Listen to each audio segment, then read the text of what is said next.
to begin with. So yeah, just gonna jump right into it. Alright, so this game is Summoner. It's an RPG made by Volition that came out in about 2000 or 2001. I think there's a little bit of difference depending on whether you're talking about the PC or PlayStation 2 versions. So a couple of things about mechanics here. Certain scripted events, like that NPC there was going to be killed by the soldier. You could just see his death animation even though he's not dead. By doing a quick save and quick load, it breaks the soldier out of killing that guy. Which, it's nice for that NPC, but it's also good for the speedrun because it means we don't have to stand there and watch it happen. We can just go directly into combat because the enemy's AI is going to prioritize you over the scripted event. Another thing with the combat there, you could see I was clicking on the enemy, then clicking away and back really quickly. We do this to reset the attack animation. So normally you have an attack animation that plays out, and then you can either do a chain attack, which is relatively quick, but not as quick as what we do in the run, or you can stand there and wait for your next attack to happen, in which case it's just like a back and forth between you and the enemy, where you swing, they swing, back and forth. By doing it this way, we get to just keep attacking over and over, and ideally, if the enemy gets hit by every one of our attacks and doesn't get to swing at us, that's fast. It didn't really show up on screen because it was on and off the screen a little too quick, but I walked by some crates back there, and you could hear a little click sound as I went by them. That was me looting them and closing the menu pretty much instantly, and I needed to loot them in order to have some items to sell in a little bit. Again, skipping a scripted thing there. When I walked up towards that NPC at the start of the bridge, by quick saving and quick loading, we skipped some forced dialogue with him. And then getting here, just skipping the cutscene. And here I'm doing the combat trick again where I click away and then back on the enemy. I'm also positioning myself very specifically on the slope of this rock here because this game has a system where your positioning relative to the enemy will affect your damage. So if you have a height advantage, you get 25% extra damage, and if you're behind the enemy, you get another 15% additional damage. So at this point in the game, we only have one party member, so it's not really possible to get behind the enemy, so for that fight, we just try to get a height advantage. We're going on an adventure! And yeah, I'm gonna have some split sounds. And so here I'm gonna loot something from these crates too. I should really record these runs at a higher frame rate so you can actually see the menu opening and closing. Right here I'm going to sell everything in my inventory. And then I'm going to head on into the next area where I'm going to do some buying. One thing that isn't readily apparent in the run, but it's a weird mechanic at the beginning of the game, is that if you enter a new area and your inventory is entirely empty, it gives you 3 health tonics. So by selling my entire inventory in the previous screen, and then coming into this screen, I can sell 3 more of those for a little bit of extra money. And that's going to be very useful in a little bit. So there are about 1 revive scroll and 3 meteor scrolls. Those are going to come in handy in the first real sort of dungeon area of the game.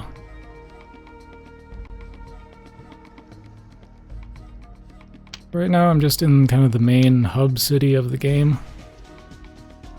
It's entirely non-hostile, and it's just some simple running from point to point.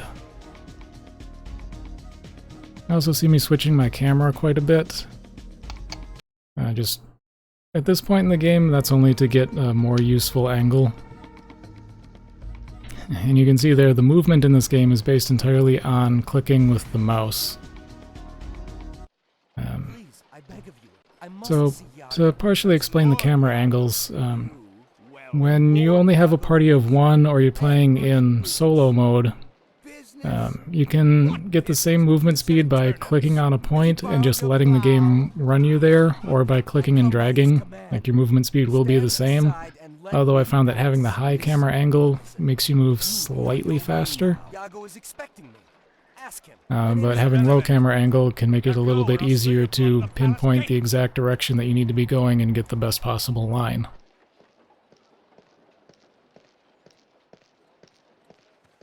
So, for the most part, cutscenes in this game are skippable except for this one. This one's entirely unskippable no matter what you do. And there are a couple others like that, but this is the only really significant and noticeable one. There are a few others later on I'll point out. Come on, I'll explain when we get there. The guards are watching.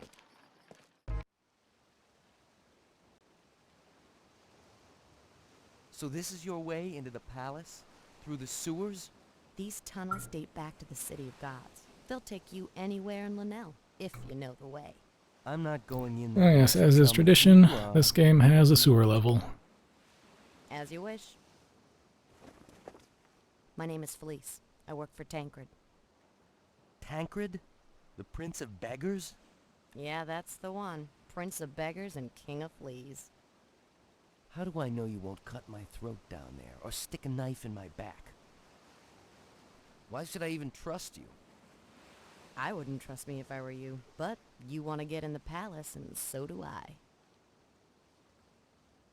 But why are you here? What do you want from me? There's something I need to get from the palace. But why are you helping me? Because I need your help. The sewers are dangerous. I can't risk it alone. You're making a mistake. I'm a farmer, not a warrior. But your need is as great as mine. Let's go. Alright, so this other character is Fleece. She's going to be the second party member, and she'll be with us for the rest of the game. And going into the sewers, I'm going to immediately switch to her perspective and start moving. I'll take a moment here to draw my weapons manually, just so that we won't get stuck in an awkward spot as soon as we run into some enemies.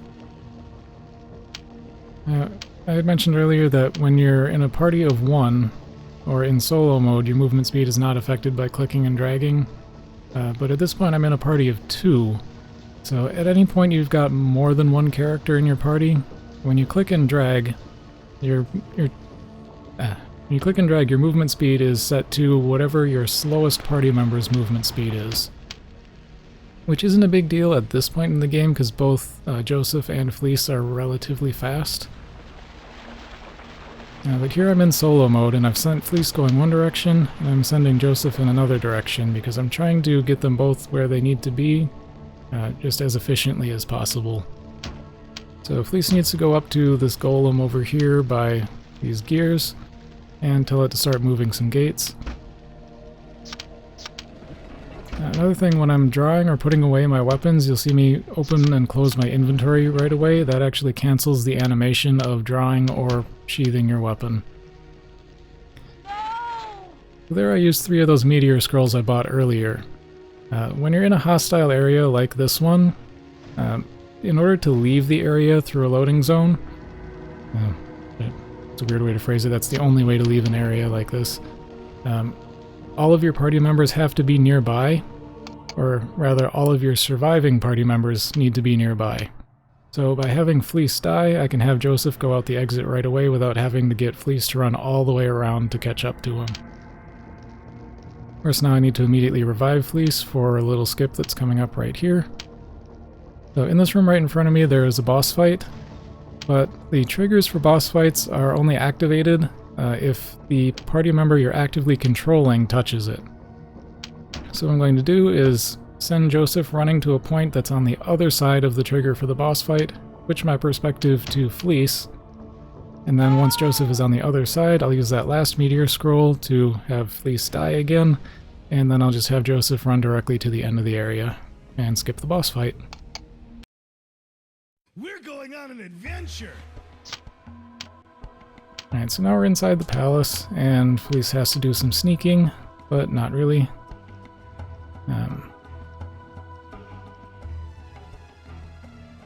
Yeah.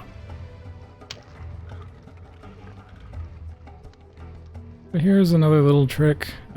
There's a guard at this door, but instead of, if I run right past him, he'll notice me and kick me back out into the basement.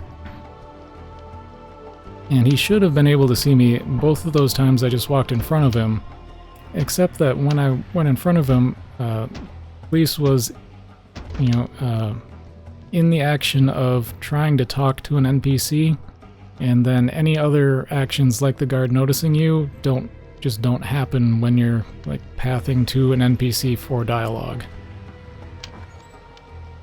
So one of those NPCs we talked to gave us a servant's uniform, so now we can run around through the palace without being kicked out, even if the guards see us. I mean, the guards will yell at you, but they won't actually do anything. So in the story, we're supposed to be meeting a character named Iago, who was a guy who was teaching Joseph when he was much younger. But now Iago is like an advisor to the king here in the palace, and they didn't want to let Joseph in. And another little trick, you can interact with certain things through walls as long as you're close enough. So right there I talked to Iago through the wall because at this point I don't actually have any way of opening his door.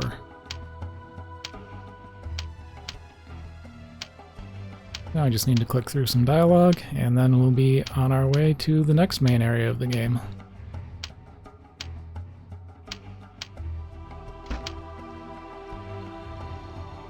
Alright, so at this point in the game we've gained the ability that is the game's namesake, which is summoning.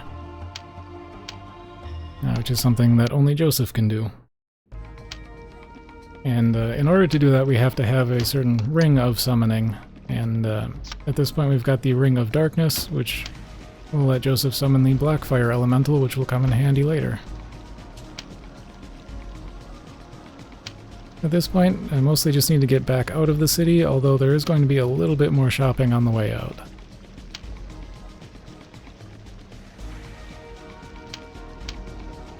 So a lot of this run, particularly in non-hostile areas like this, or even in most of the hostile areas, is micromanaging your camera angles to move as efficiently as possible. You can see here I'm keeping the high camera angle for this click here, where I'm clicking the ground through the window, rather than having to spin my camera around really awkwardly.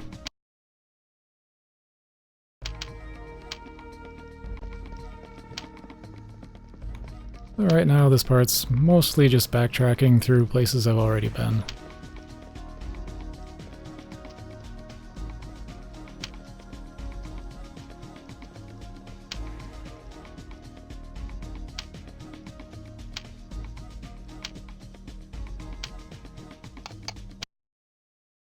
And that's another instance where there's a difference between clicking on a location to move and clicking and dragging, as trying to cross through loading zones. And by that I mean, in order to actually walk into the loading zone, you'd either have to click on the far side of it, which in a lot of instances the game won't allow you to do, or you can click and drag yourself across it, which is frequently much easier. Alright, so for this last bit of shopping, I got back 3 more health tonics because after the skipped boss fight I had nothing in my inventory. So as soon as I entered the palace, the game gave me another 3 health tonics, which I immediately sold here for a little bit of extra cash. And then I used that cash to buy 8 icicle scrolls, 4 blizzard scrolls, and then as many inferno scrolls as I can afford after that.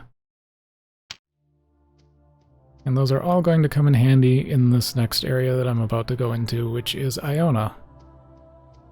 Rather, it's going to come in handy in the catacombs of Iona, which we'll have to go into to get the Ring of Light.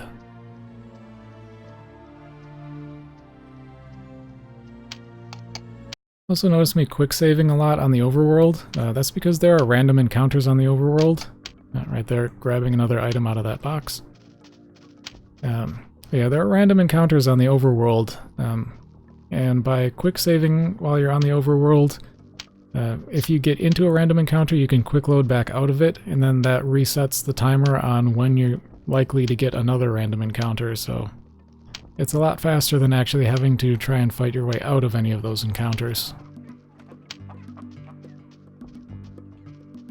You can also avoid getting them entirely by quick loading, or just quick saving and loading while you're on the overworld, because that also resets the timer. And so here in Iona we're going to get our third party member, which is Rosalind. We're also going to grab an item out of a box there.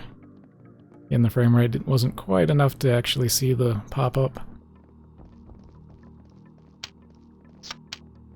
But the guy we talked to in there, where we skipped the cutscene so we didn't actually hear him say any of it, he was telling us about how to get into the catacombs. And he tells us to talk to that guy who's just standing out front to get a key. I need to run up this way. And this is one of those unfortunate parts where, again, clicking is faster because Rosalind is the slowest party member that you can have. So by clicking and dragging, you can see our movement speed is much slower than by just clicking. So I'm going to try to be clicking on a location to go as much as possible while she's in the party and I'm not able to be in solo mode. So behind that bookcase was the entrance to the catacombs. It's locked. I fumbled the keyboard controls a little bit there, but yeah, there's a puzzle here to open the way into the catacombs, which are under that that grave there. Here I'm in solo mode. I'm going to switch back out of it because I want the other two characters to be following me. I just want them to be following a little ways behind me. And this is where all these scrolls come in handy, because there are a lot of enemies in here that are going to get in the way. So roughly 5 Inferno scrolls will kill these enemies. 4 should do it for one of these archers, like right here.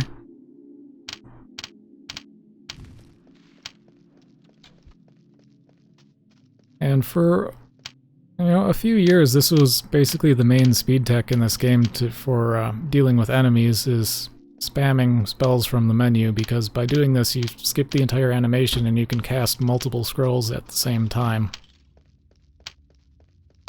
So here, while I'm telling my character to move, I can do a little bit of menu management and equip my summon to a hotkey.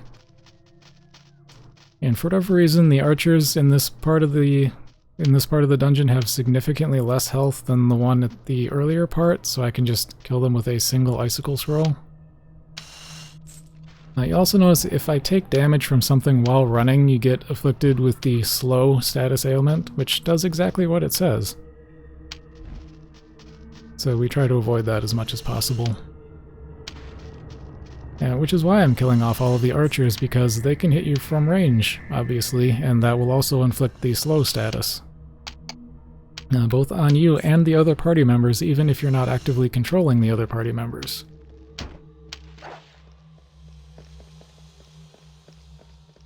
Even though I'm not in solo mode, I can tell the characters to move independently as long as I'm clicking on a location while another one is still moving. So that's what I'm doing here. I need 2 of these characters to make it up to this point.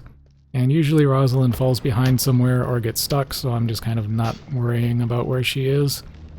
And now that Joseph has reached the main crossroads up there, I'm having him summon the Blackfire Elemental and then switching into solo mode and sending Joseph off one way, sending the summon off another way, and then sending Fleece off the third way. And what I'm essentially trying to do is complete all 3 paths of this dungeon at the same time. So, Fleece is running towards the end of the dungeon where the boss fight is, but in order to access the boss fight, you have to activate a pedestal at either of these other 2 ends. There, I was trying to quick save. Usually you manage to avoid combat entirely during this part by just have these characters run completely different directions, and if the character you're controlling is far enough away from one who is near enemies, the enemy AI is just not active and you can run right past them without having to deal with them. And that's going to be something that I try to do a little bit later. Now, unfortunately, I couldn't avoid it right here because I switched to Fleece right when all of these archers were standing right in front of her.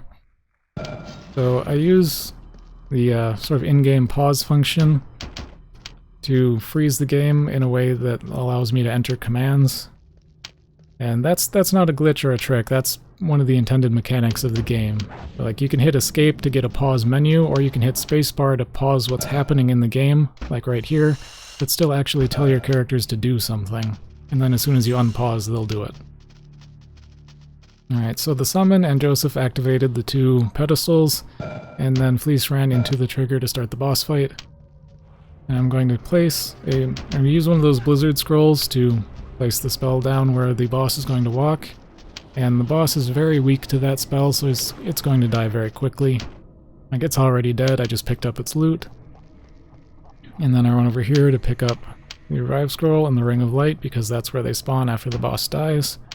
Now, I've sent Joseph running back towards the entrance of the area, because at least one character has to make it all the way out. And then I place down another Blizzard Scroll, and I have both Fleece and Rosalind stand in it, because they both need to die in order for Joseph to be able to leave. I had mentioned earlier that if the character you're controlling is far enough away from enemies, then their AI is just not active. That's what I'm taking advantage of right here, where I'm telling Joseph to run past an enemy, and then switching my perspective to one of the other party members that's far away so that Joseph can just run past them and they will not aggro on him at all, they won't attack him, they won't do anything. So here again, Rosalind needs to be dead in order for me to be able to leave, so I had to recast that spell. Luckily that didn't cost me any time, because I can tell Joseph to run to a point that's really far away, and then switch over to Rosalind, have her do the spell, and Joseph continues running the whole time at full speed.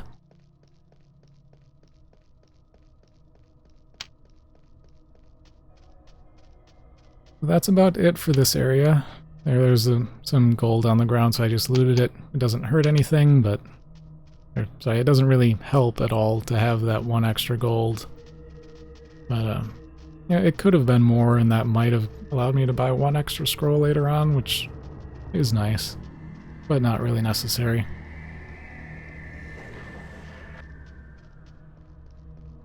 So Joseph is getting close to the exit. There are still some enemies here. Now, ideally, those Inferno scrolls used at the start of this area would have killed all of these enemies, but as you can see, quite a few of them survived. So I'm going to tell Joseph to run to the door that's the exit, switch to the summon, and at this point I'm just looking at my timer, counting roughly 5 to 7 seconds, and that's usually enough for him to get to the point I've clicked to. And then when I'm getting near the exit, you can see the summon despawned.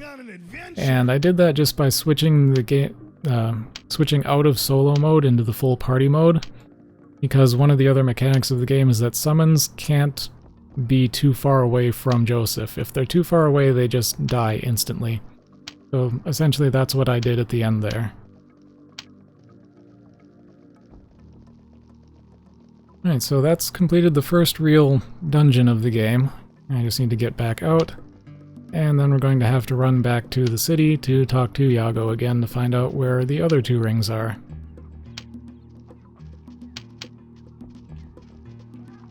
Sort of the story at this point in the game, we've been told that there are 4 rings of summoning, and we just need to go and get all of them.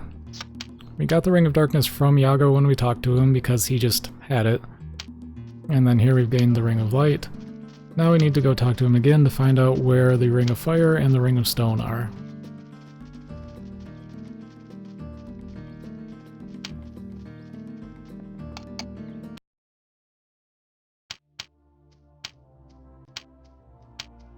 So again, I'm kind of spamming quick save while I'm on the world map.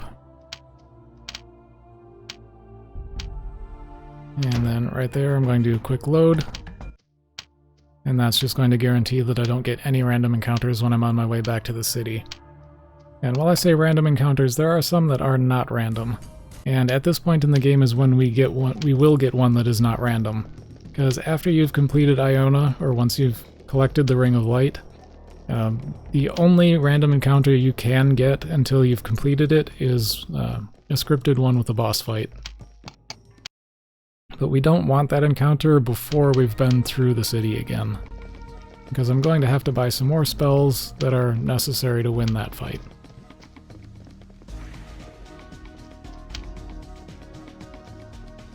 Again, here I'm just manipulating the camera as best I can to try and get the best possible camera angles to allow me to move efficiently. And you can see clicking and dragging moves much slower now that I've got 3 people in the party than it was before.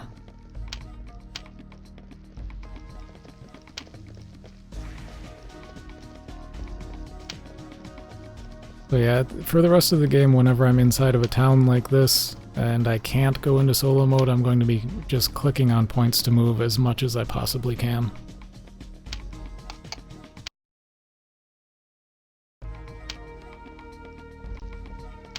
Now right there was one instance where I was doing a click and drag instead, just because it's a bit easier. And that's usually because there's something weird with the camera angle that makes it really difficult, or just it's actually slower to click and move than it is to click and drag.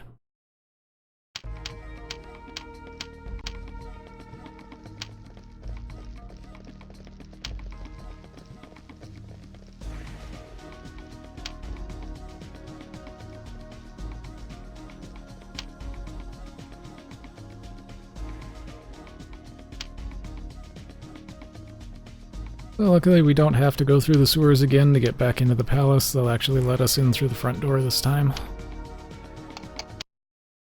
We're going on an adventure. We sure are going on an adventure. Thank you, LiveSplit.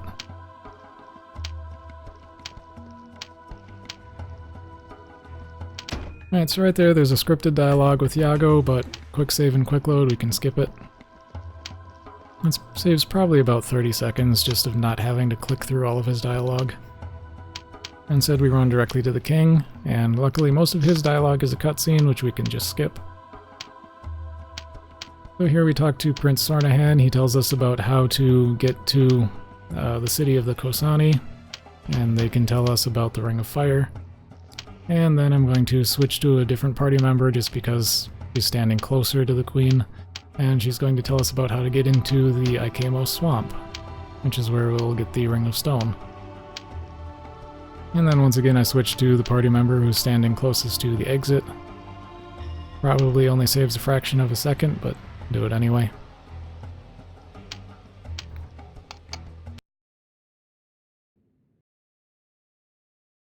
And this is a bit of an unfortunate part of the run where I forgot to quick save before I went through that loading zone, and the game has a habit of crashing there.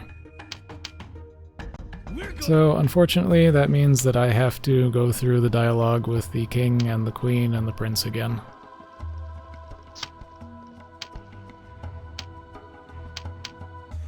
And spoiler alert, for some reason the game crashed there a second time. So I have to go through all of this again.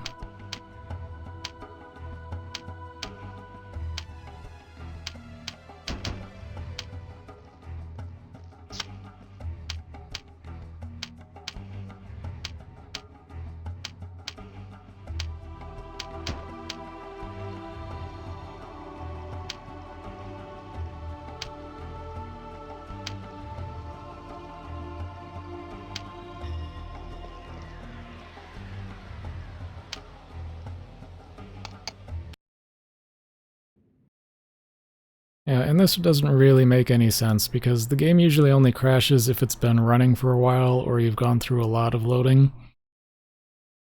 So there's really no reason why it should have crashed a second time walking through there. And of course, I didn't make a quick save, because there's no reason it should have crashed there a second time.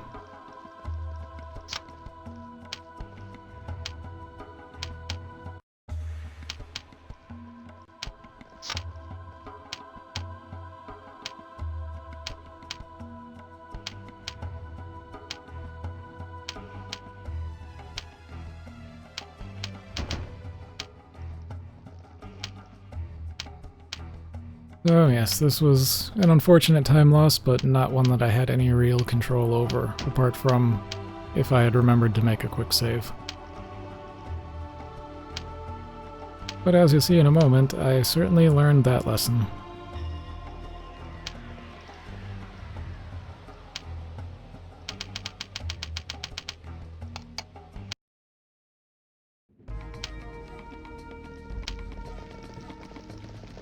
Anyway, so what the prince told us about getting into the city of the Kosani involved finding a certain relic.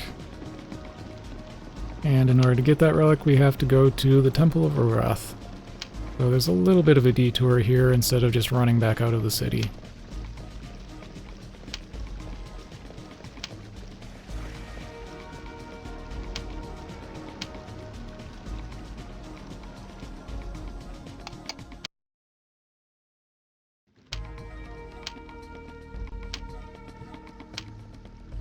Alright, so the temple is off to the left side of the palace here, and all the way up these stairs.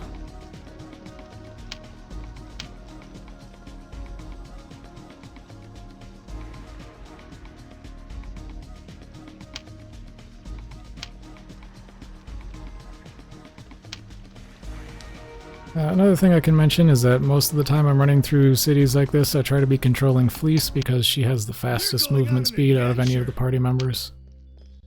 Little trick here, because I can't split up the party, but I'm going to need to go back out through that door. It'll save me some running back by simply closing that gate. So I'm not sure why there's a gate there at that front door. But there is, so as soon as Fleece runs through it, I close it. That traps at least one party member back by the door, which makes getting back out of the temple much faster.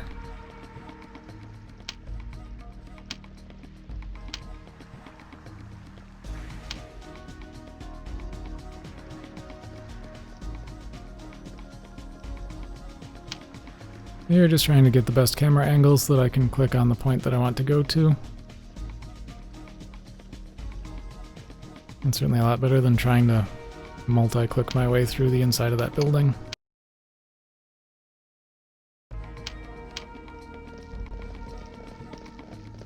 Alright, so what the Queen had told us about getting into Ikemos was basically that we need a map in order to make our way through it because it's just too confusing otherwise. And the only person who has a map is Tancred, who's a character that was mentioned during the cutscene when Fleece joined the party. Is the King of Beggars and Prince of Fleas, I think is the phrase. So we are going right now to his hideout to ask about the map.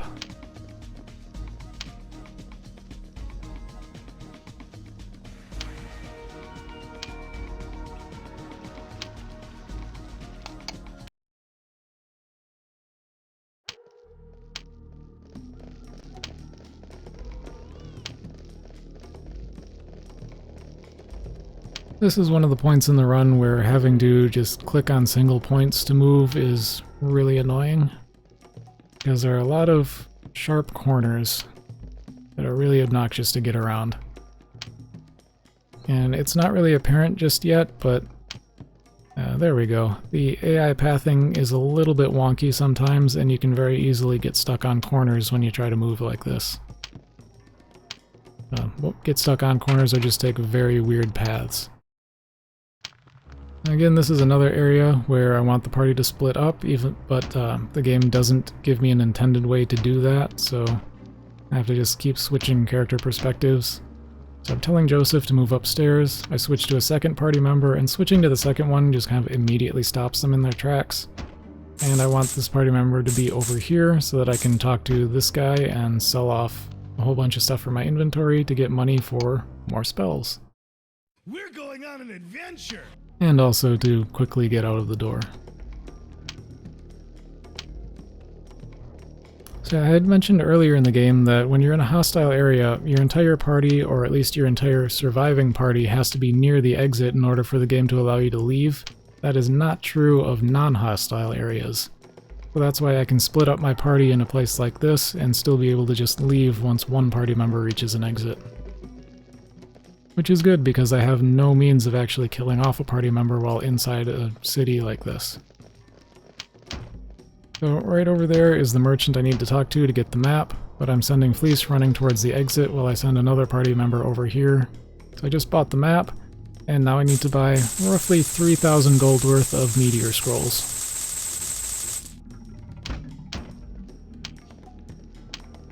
So that's done, and I'm at the exit. We're going on an adventure! We sure are going on an adventure. Thank you, LiveSplit. So now I'm on my way out of the city, and my first stop once I'm outside is going to be the city of the Kosani. Or rather, I had mentioned earlier there's a scripted random encounter that's the only random encounter I can get that I actually need to get before I can enter the city of the Kosani.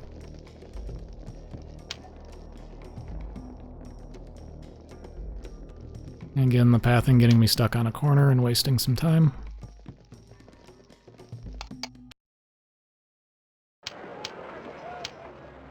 So you can see there are all these marked places on the map, and that tells me roughly what direction I need to go to get to any of them, but there isn't one for the city of the Kosani, or Sanavar, whichever you'd rather call it. Both names are correct, or rather Sanavar is the volcano, but either way. So here's the forced random encounter. It's with the boss. It is the Phoenix Rider. Now ideally, the first phase and second phase will each die to roughly 4 meteor scrolls. The meteor scrolls are a blessing and a curse. They do a lot of damage, but they target randomly, and that includes your party. So in this situation, you can get extremely unlucky, and all of those parts of the meteor spell will hit your party members and not the boss, and that would be very bad. Usually never happens, but it can happen. Or you could get very lucky and the entire spell will just hit the boss, but that usually doesn't happen either. Here I'm just trying to make it to the closest exit of the random encounter. This is one of the reasons why we don't want to get random encounters in the run. Because for one, you have to fight your way out, and for another, you then have to find the closest exit. But the reason we have to do that random encounter with the boss is because the only way to enter the city of the Kosani is by getting a random encounter where we talk to, a member of the Kosani who's standing around outside. Otherwise, they won't let you in. Now, another unfortunate thing about this is that the amount of time it takes to get the random encounter is random. I found it happens at intervals of 20, 30, or 40 seconds. I suppose it's possible it could be longer, but I haven't seen that. Now, unfortunately, with this run, it took 40, so that's just a 20-second time loss that you can't do anything about. But we show them the relic that we got from the temple, and they let us inside. And now it wants me to go and talk to their leader. And again, I'm going to be splitting up the party a little bit. So I want one party member to run all the way to the end. I want the rest to stay back a ways. And that quick save and quick load might look odd, but normally in this area, if you don't do that, you have to wait for that NPC to run all the way to the doorway, and then he'll open it for you. But if you quick save and quick load, the door starts opening immediately, and then you can just run right through. So after just a couple lines of dialogue with the Ulsadana here, it'll allow you to leave, and then you're forced into a dialogue with this character outside, which is why I was trying to split up the party so one party member would be close to it when that dialogue became available. And just save me some time running back. And then he would take us over to this other door, and again, quick save and quick load to get that door opening faster. We're going on an adventure. Alright, so now we're in the Labyrinth of the Kosani, which is essentially a puzzle dungeon. First one is not to tread upon us, so you walk around that symbol, and that's the first puzzle. Second one involves a bunch of moving blocks in the next hallway that stop you from moving through, so you have to know the right passcode. Which is the same every time, fortunately, so I can just hit those buttons and move on through. Here I'm going to use the clicking to move function to send Joseph running, and then do a bit of menu management to equip the Mist Elemental Summon, which is the one you get from having the Ring of Light. And then I'm going to pause right here to do some level ups. So I'm putting Summon to level 7 on Joseph. I'm leveling up Lockpick and Appraise and Backstab on Fleece. I'm leveling up Fire to 7 on Rosalind. And then I'm doing a little skip here. So the interesting thing about summoning is that of course it spawns the summon on a location that you choose. And when that location is something like a door that can swing open, which that is, if you summon directly under it, then as soon as the summon spawns in, you can actually walk out the other side of that door without having to solve the puzzle before it.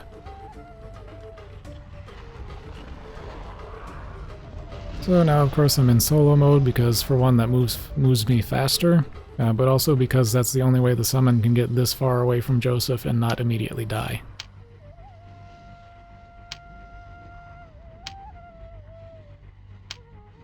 So I'm just going to use the summon to solve the rest of the puzzles and get to the end of this dungeon.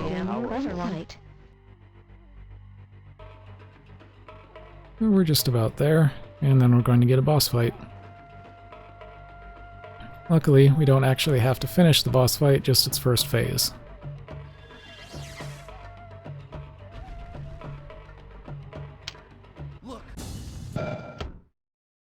Alright, so here I'm going to despawn the summon, because it's I'm going to need to resummon it in just a moment, and it's a lot faster to banish it and resummon than to let it die or something like that. I'm going to use a Blizzard Scroll on the boss, and this boss I think has multiple hitboxes, which is why a single Blizzard Scroll is really effective at fighting it.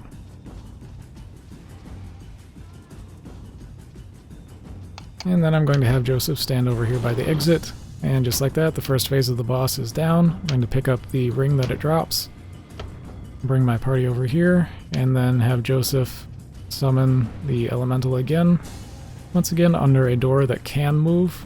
Of course, this door can't open right now because the boss isn't dead, but by summoning right on top of it, I can walk through to the exit, and we can leave. We're going on an adventure.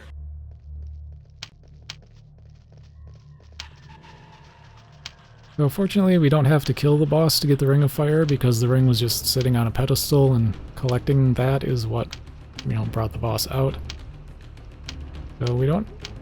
So luckily we don't have to actually really fight that boss. Here I'm going to sell the 2 rings that I picked up in the boss fight. I'm going to buy about 30 Icicle Tablets, 4 more Blizzard Scrolls, and then I'm going to absolutely load up on Inferno Scrolls by buying them until I have no money left. While this may seem excessive or like it's possibly a waste of time if I could get away with buying less, it's the item routing is surprisingly tight in this run, and I'll end up using almost all of those.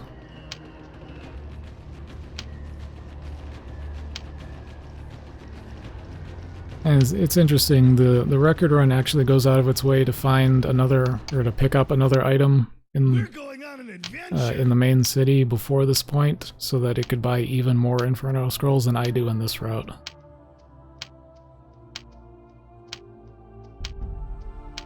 Alright, so now we've got the Ring of Fire, we only still need the Ring of Stone, and that's going to be in the swamp in Ikemos.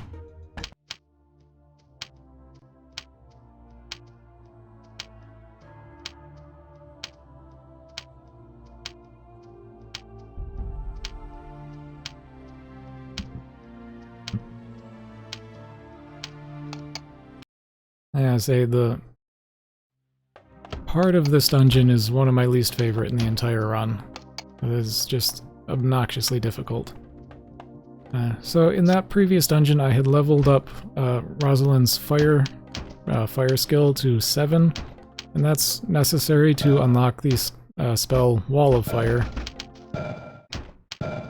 So in earlier areas of the game, like when I only had 2 party members, I could use just a Blizzard Scroll or a Meteor Scroll, and that would cause that extra party member to die, and that would be enough. That starts to not work so well once you've got, the full party. And that's why Wall of Fire is really useful, because it does a lot of damage and it can hit all of them at once. Unlike Meteor Scroll, which can hit all of them at once, but again, it's random and doesn't always do that. And also at this point in the run, I don't really have any Meteor Scrolls. I have some, but not very many.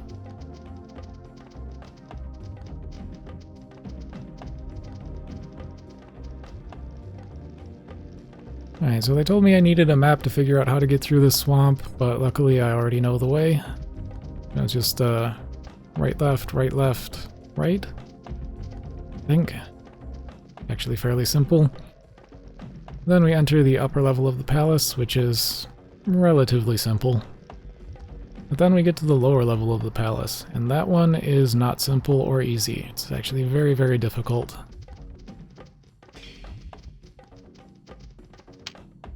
So another mechanic I don't know if I've mentioned before is that you cannot exit an area if you are considered to be in combat. That's part of why we bought so many Inferno Scrolls. Roughly 5 Inferno Scrolls is enough to kill any of these enemies. I'm not entirely sure how to pronounce their name. It's either Bassite or Backite. I'm not sure. It's a C in the middle of the word and could go either way. But this part is the reason why I leveled up lockpick. Here I was just confused as to why I didn't open it, I just hit the wrong button. Success. But you need level 5 lockpicking in order to open these doors. And in here, I'm trying to pick up some items. You get the Sword of Maiming and a dagger. Now that dagger isn't an actual weapon, it's actually a key that will open up the boss door of this dungeon. Now there are 4 daggers that are keys that open up the boss door of this dungeon, so I need to go and collect all of them. Unfortunately, only one of them is on this floor, which is why I have to go to the second floor. And here, for whatever reason, this door that I had opened earlier closed again. So that was some silly time loss. Anyway, now I get to the lower level. And this is a really tricky part of the run, probably the most difficult split, I think, and also one that you have some of the least control over.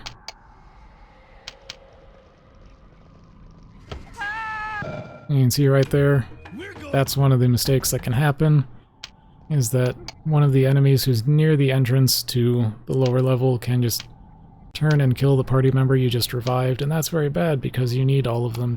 You need all 3 of these to survive for a bit, to actually do what they need to do. This was better. You actually want that enemy to chase Fleece as she runs by, and that means the other 2 party members are totally safe now. So the second dagger is behind this enemy, and so I have to use the Inferno Scrolls to get past it. And then Fleece, unfortunately, needs to die again, so that we'll be able to leave in a moment.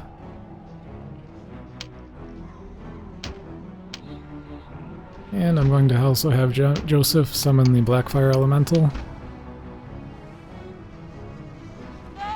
I'm playing it extremely safe here by waiting for the summon to spawn so that I can quick save. The game won't allow you to quick save while the summon animation is happening. And so I need Rosalind to slip through this doorway behind this enemy. And unfortunately it did not work the first time. So the Inferno Scroll has a little bit of a knockback effect on enemies, and I'm relying on that to try and push that one over just enough that she can slip past it. And of course, having it not work like that is the reason why I stopped to make the quick save, because otherwise I'd lose a lot more time.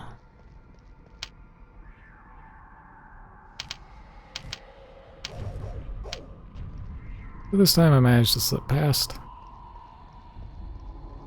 And then I'm just going to run up into this room. Luckily it's much easier to get in through that doorway. Have her pick up the third dagger. Of course she'll die to 1 hit, so then I can make a quick save again, and then I'm going to send the Blackfire Elemental running off to get the 4th dagger. You notice this summon's movement speed is significantly faster than any other party members. It's really unfortunate that we can't take any more advantage of it than we do. So then I switch out of solo mode to despawn the summon, and then leave the area. Here I run in a little bit of a weird path to get the attention of 2 enemies over there, so that, so I don't know if I've mentioned this before, there's a limit to how many enemies can be aggroed on a party member at one time, with the exception of if you attack other ones. So really only 2 enemies can be aggroed on any one party member at a time. So as long as you've got 2 enemies attacking you, no other enemies can start attacking you, they'll just ignore you and let you run past them. Anyway, this is the boss of Ikemos. I used Meteor Scrolls to kill him, and then loot the Ring of Stone off his corpse, and then use 1 more Meteor Scroll just to have Joseph die so that Fleece can make a run for the exit. And of course I need to be very careful on this run to the exit because Fleece has 1 health and will die to a single hit from anything. And again, using Inferno Scrolls to clear out enemies so that I can leave.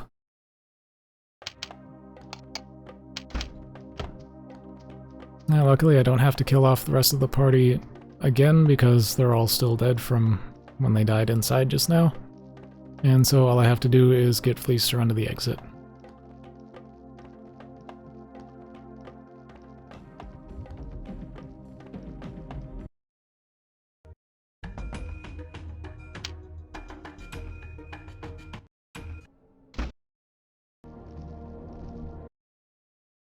Where was I?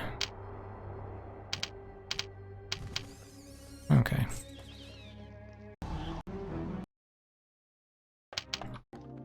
Alright, just need to get Fleece to run to the exit.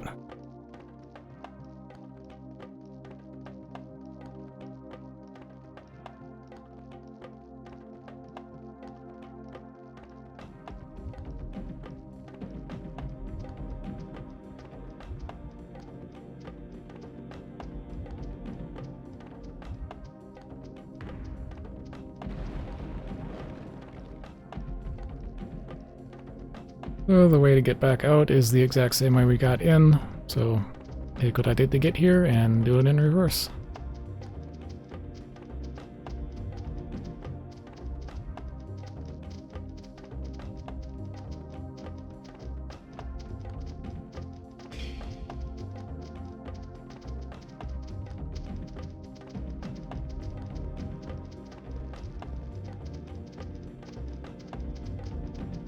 So yeah, like I had mentioned inside, as long as 2 enemies are chasing you, no other enemies can notice you. So I've got these 2 following me, and everything else is just totally ignoring me.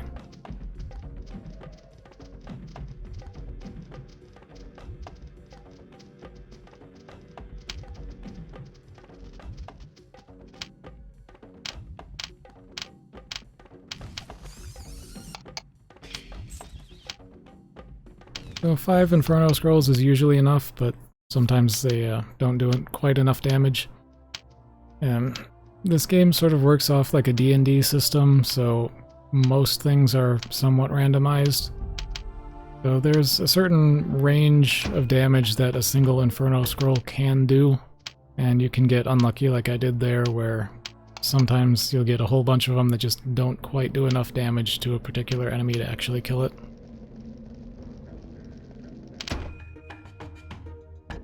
So here's another non-hostile environment where I need to split up the party.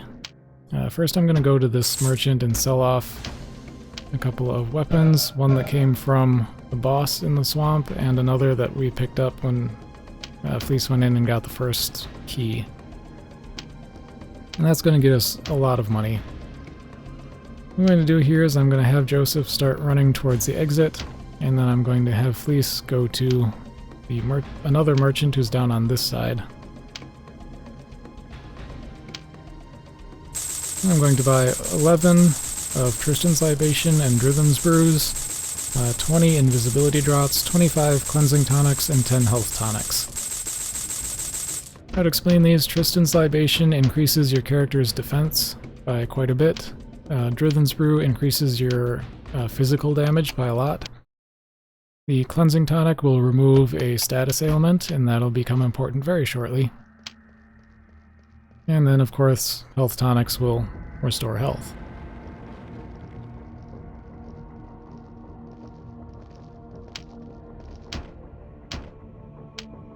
So here again, Wall of Fire is important.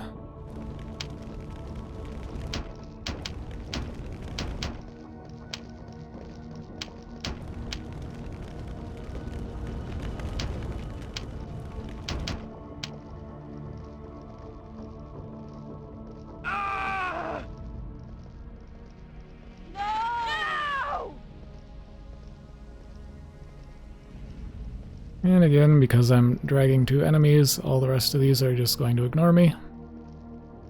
Now, part of the reason I have so many ice spells when I haven't really been using them is because some of the enemies in this area are immune to fire, and they could be the ones that have chased me to the end. And I got very lucky there, and only one of them actually managed to chase me to the end, so I only had to kill that one. But there's a chance you could have gotten one of the other red ones, and those ones are immune to fire. And it's pretty rough if they chase you, because then you have to use the ice spells, and that's slower than using the Inferno Scrolls.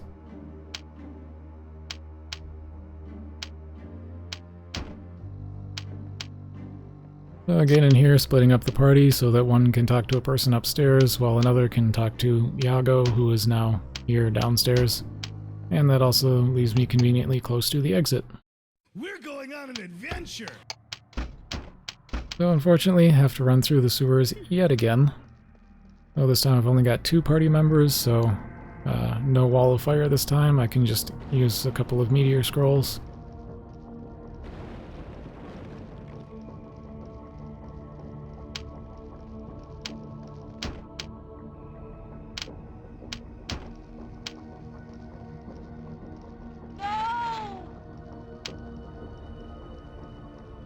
So the strategy for this run through the sewers is a little bit different.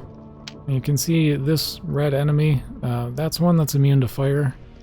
Fortunately, they're also quite slow, so it's going to lose track of me pretty quickly. These blue ones, they're immune to ice, but are pretty weak to fire. So what I'm going to do is hit them with an ice spell as I'm running past. And these ones are actually pretty quick, so they're going to keep up with me all the way to the end. But I'm doing this to make sure that I've got 3 enemies that are all weak to the same spell when I get to the end. That's just going to make getting out of this area much simpler.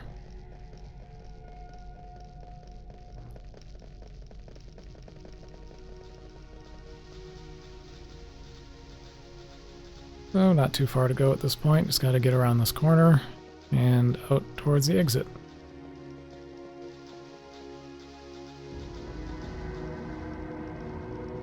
I'm also making a point of running up the very middle of this part because, like you could see there on the sides of the screen, there were 2 more of the red enemies. And there's a chance that the blue ones that I had chasing me could have lost track of me. And in that case, one of those red ones could have started chasing me, but if I don't get too close to them, there's a better chance that they just won't see me anyway. Which would be much preferred over having to deal with them. Actually, that's the reason why there was so much time save on that split in particular, because in the previous run, after I had dealt with the blue ones, you know, both of the red ones noticed me and I had to deal with them as well. So you can see that's, you know, almost 30 seconds of time loss if that happens. So here I'm going to use one of those invisibility draughts. Now, they don't make you totally invisible despite what it looks like on the screen. Enemies can still notice you if you get close to them, but they are a little bit slower to notice you, and they also lose track of you easier. And that's going to be important right here because I have to run right in that guy's face, and then if I get to the exit fast enough, I can leave before his AI is flagged as being hostile, or before it's flagged as being in combat. If you don't get to that exit, you know, in the shortest line possible, then you'll get a message, hostile enemies nearby, and it won't let you leave until they're dead.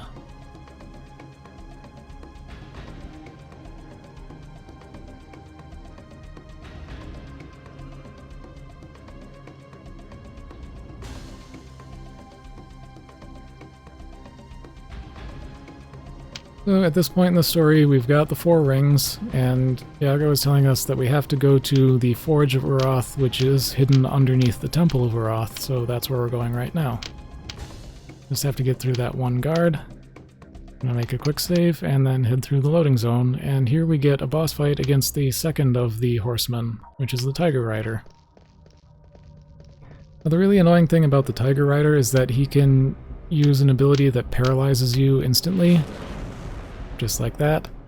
Luckily, if you use Meteor, even as he's running past, even though it looked like all of those meteors were hitting Joseph, they were hitting the hitbox of the rider, which was still kind of back there. Just a weird animation.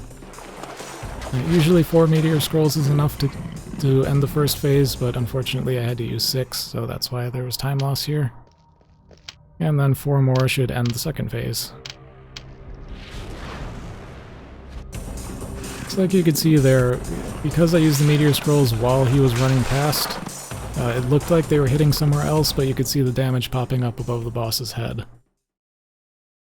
I also mentioned earlier about all of the cutscenes being skippable. The intro and outro of that boss fight are another 2 that are not skippable.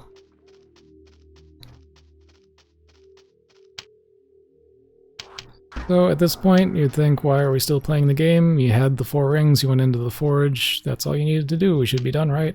Well, no, it turns out there was betrayal, and Iago has actually been controlled by the Demon of Darkness this whole time. So the way the rings of summoning work is that demons are trapped inside of them. And sort of the backstory of the game is that when Joseph was very young, he had the Ring of Darkness, and summoned that demon when his village was being attacked by soldiers or bandits or something. But because he had no idea how to control it, the demon destroyed his village, and, you know, Joseph threw the ring down a well and decided never to try and summon anything again. And of course, that's why he was surprised when Iago had the Ring of Darkness. But that's also kind of a sign, because as it turns out, Joseph never unsummoned the demon, so it was just loose in the world, and it had possessed Iago and used this plan of having Iago guide Joseph to get the 4 rings and go into the forge to destroy the rings and free the 4 demons. And so now Joseph has been captured by all of these soldiers that we've been dealing with and is trapped inside this tower. And so we're using Fleece, who has been conveniently automatically equipped with much better armor, and she's on her way in there to go and free him. So here I was trying to use the Inferno scroll to interrupt that enemy's attack so it wouldn't hit me, but unfortunately the attack got off anyway, so I didn't really gain anything by doing that.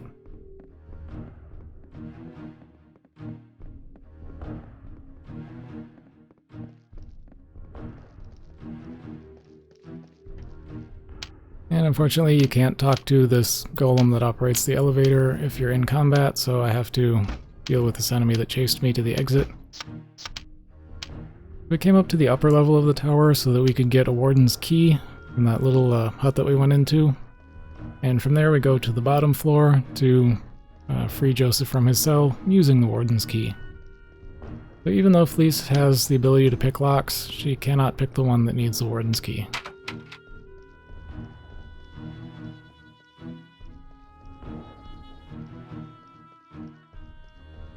So the cell is right down here. There's only one guard standing in front of it. So part of what happened when we went to the forge is that Joseph was told to hold the 4 rings in his hand and stick his hand into the forge. So he currently does not have a left hand. And because of course it was burned off in the forge, which also destroyed the rings. Now you'd wonder, why don't they just kill Joseph? Well, there's a bit more going on in the story. The Emperor of Orenia, which is the second continent which we are in now, was told a prophecy long ago that a summoner would end his reign, and whenever a summoner dies, another one is very shortly thereafter born into the world. That's just the way it works. And so if they were to kill Joseph, a new one would be born, and they would have no idea who or where he is. So they want to keep Joseph alive and locked away.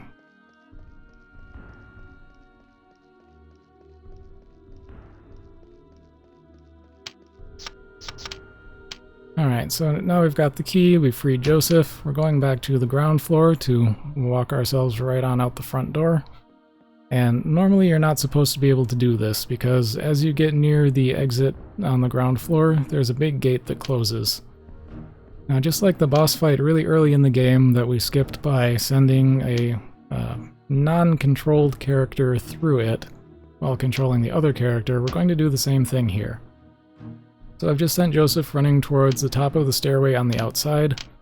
I'm going to have Fleece use some meteor scrolls, and here Joseph is on the other side of the gate, and he can just run to the exit.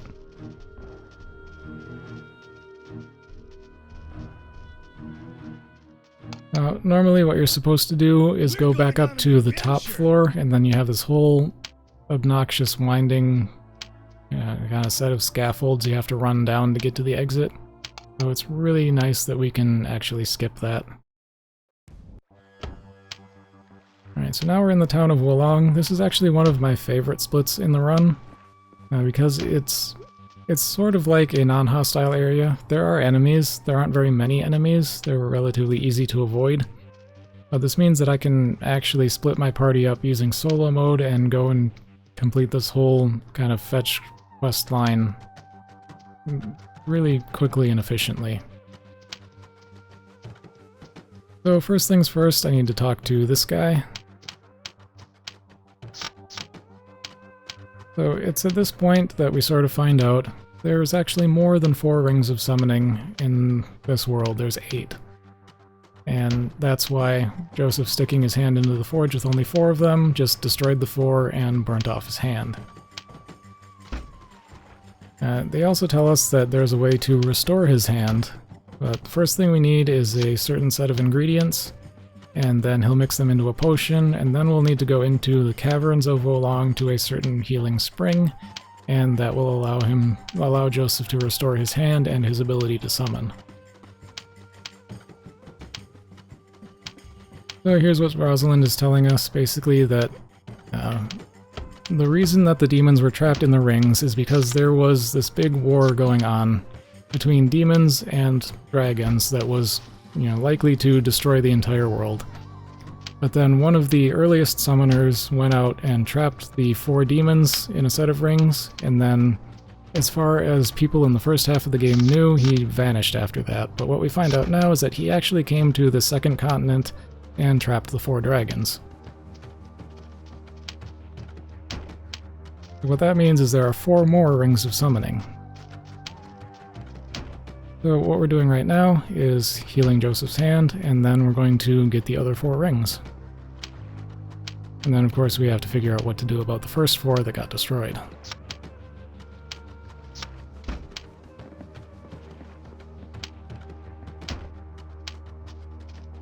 So I'm sending Fleece off to talk to a handful of different NPCs to get the items from them.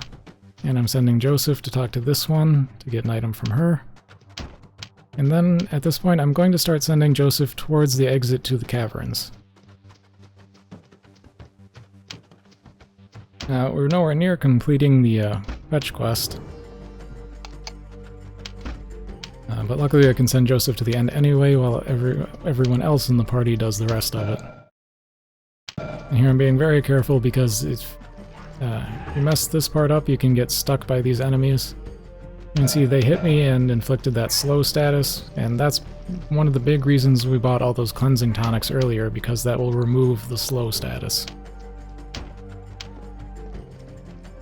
Now, unfortunately for us, most of the enemies on this walkway are the soldiers carrying axes, and that's fortunate because they're very slow, and usually they're too slow to hit you as you're running by, and usually also slow enough that they lose track of you very easily.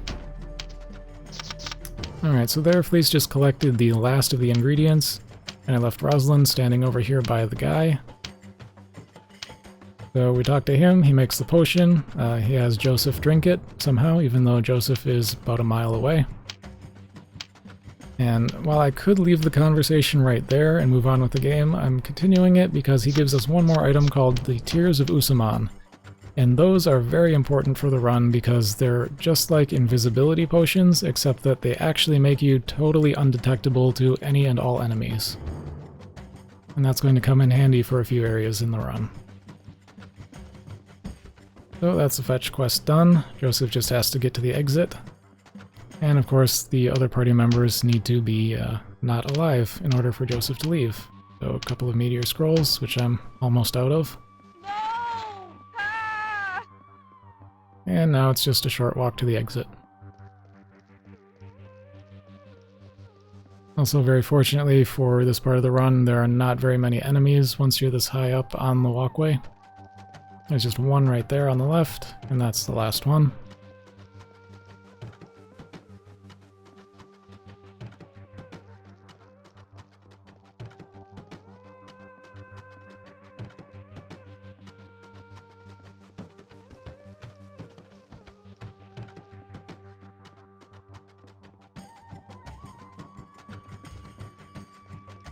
Here I'm trying to take the most optimal lines that I possibly can, but the corners on this walkway are a little weird because their collision is bigger than it looks like it would be. Here I'm entering the caverns. This is the first place I'm going to use the Tears of Usaman. Luckily, the tears have 3 uses, so I get to use it in 3 locations. I'm going to use it here first because these Minotaur enemies are really a huge pain to deal with. They are much faster than you are, they can hit you from very far away, and they deal a ton of damage. So having to fight our way through them would be awful.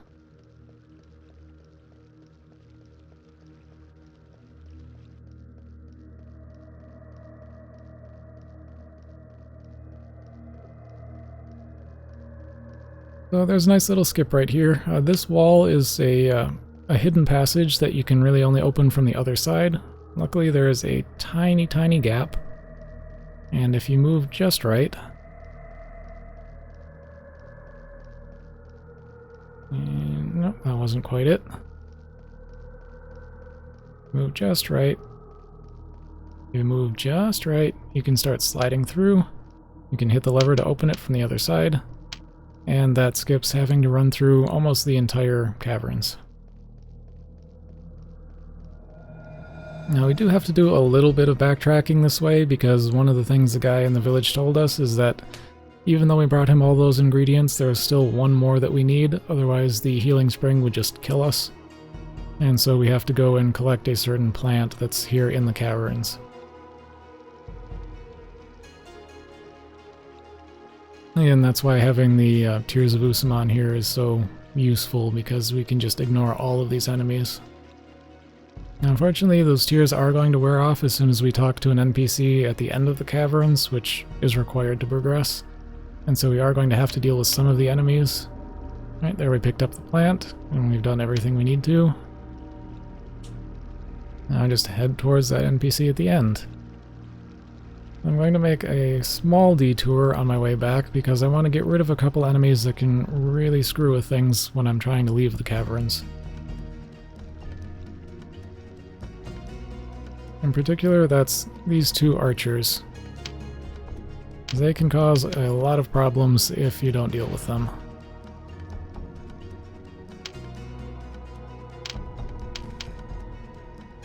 Right, here's that NPC. He is going to give us a ring. Right, he gives us the ring of water. And then we run to the healing spring. Now, of course, that revives the two party members because there was a cutscene. So I'm going to have Joseph start running out. I'm going to use the in-game pause there just to have the other party members use a meteor scroll. And now I want to get these two kind of undead soldier guys chasing me on the way out. Again, like I mentioned before, there can only be two enemies chasing you at any one time, or only two enemies aggroed on you at any one time. And that's why I had to get rid of the archers, because if one of them had aggroed on me after that first soldier, the second one wouldn't want to follow me, and also the archer would be shooting me and inflicting slow, and that would be bad. But the reason I want these two undead guys chasing me is so that the minotaurs will ignore me on the way out. As these undead guys are significantly easier to deal with.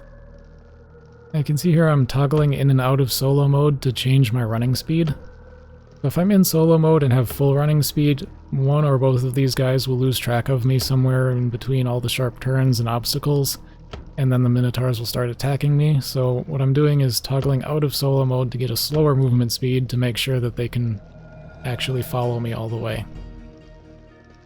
But there's a chance you can get extremely lucky if you toggle back into solo mode near the end at just the right time, that they'll both lose track of you and you can just walk out the exit without having to do anything. But that's pretty rare that that actually happens, so I had to actually kill them with some Inferno Scrolls. Alright, we've healed our hand, we've got a new ring, we can summon again. Now we just have to get back out of Wolong. So there's a forced dialogue there with that NPC. We can quick save, quick load just to skip it. And then while I'm having Joseph run a long ways, I'm going to do some menuing to equip the summon.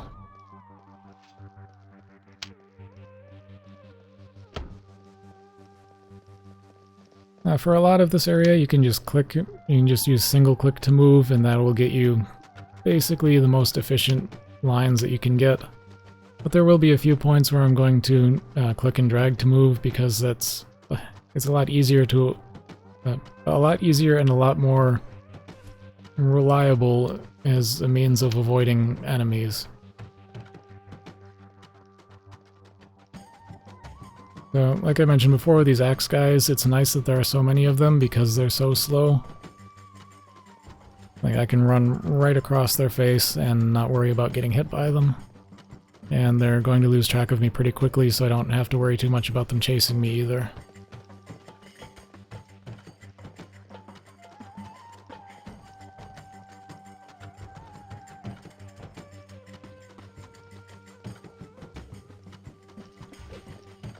Every time I run by that last couple of enemies, I keep thinking I can probably sneak in between the one in the corner, but I never actually go for it, because I'm sure it's going to bite me if I do. Although that second group there where I did sneak between them in the corner is pretty reliable.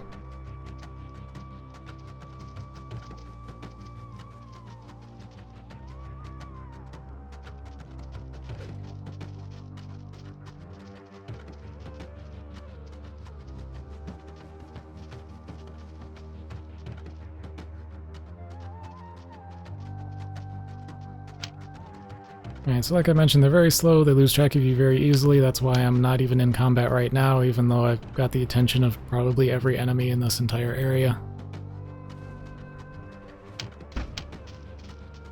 And then here's the boss fight for this town. Now, it's a general, I don't actually know how to pronounce his name, so I'm not really going to try, but you can just use a whole bunch of Inferno Scrolls, and that will kill him and the other 3 soldiers that are around him.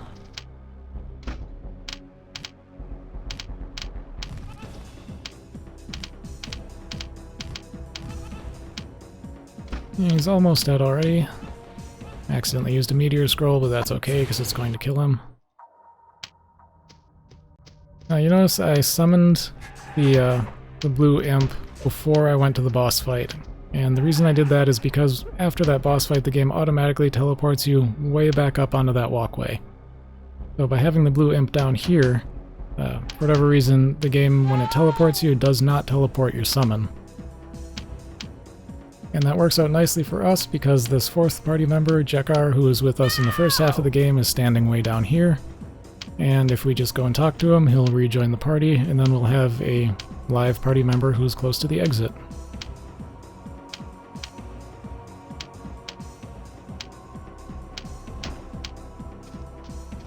So I'm going to keep him in solo mode, have him run over that way. Switch to Joseph and have him use a couple meteor scrolls so that he'll die. When he dies, the summon immediately leaves the party.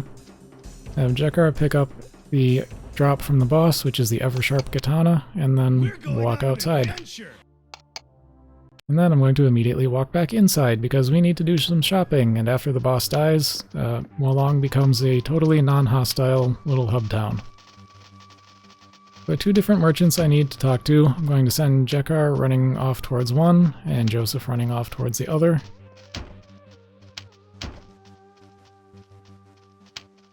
So Joseph will go to this one and sell off everything he can except for the ever-sharp katana because I'm going to need to equip that in a little bit.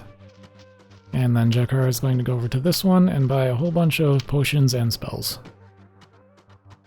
I need 1 elixir of recovery. I need roughly 30 healing elixirs. This is a lot to remember, so I'm a little bit slow here. Then I need about 8,000 gold worth of meteor scrolls, and then 11,000 gold worth of Inferno Scrolls. I don't know the exact numbers that works out to, I just remember how many to buy based on how much gold I've spent on them. So I just find that easier. I say 8,000 and 11,000, I tend to buy like 9,000 and 12,000 just to have a few extra. It might seem like a waste of time, but I have had runs that would have died if I hadn't bought the extra.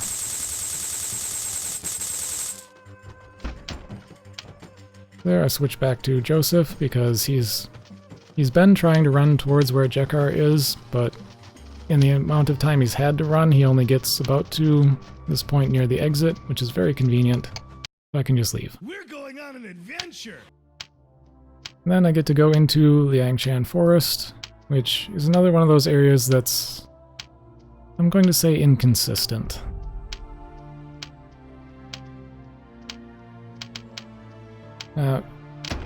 There's going to be a trick that I use to skip a big portion of the forest that sometimes it works and sometimes it doesn't, and I am not at a point where I understand why. Working on that. And of course the game also crashed there, but luckily I had a quick save right before it crashed, so that's not a big loss.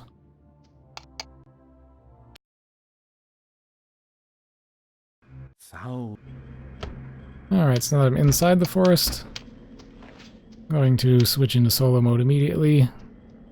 and have Joseph start running. Now it's going to look like I'm running in a very weird zigzag path, and that's because I'm avoiding aggroing any enemies. As all of the enemies in this first area that can follow you are these kind of brown imp things. I don't actually know what they're called. But they're very fast, they deal a lot of damage, and they take a lot of damage to kill. So I'd rather not have to deal with them. The other mechanic of this forest is that it immediately poisons you. And the only way to cure that poison is by talking to the NPC who is at the end of the forest. So what I'm going to do here is use that one elixir of recovery that I bought to make sure that Joseph survives for a while. And I'm going to summon the blue imp on the other side of this river. And that's going to skip a whole bunch of running around.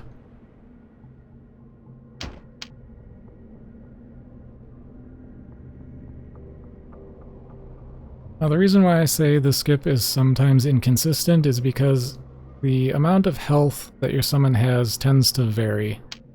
And I haven't entirely figured out a consistent way to make sure that the summon has enough health to make it through this run.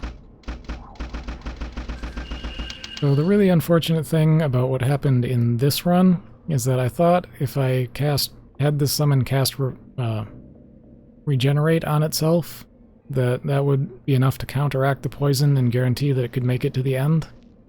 But as it turns out, the amount of time it took to cast that was the entire reason it didn't make it to the end the first time.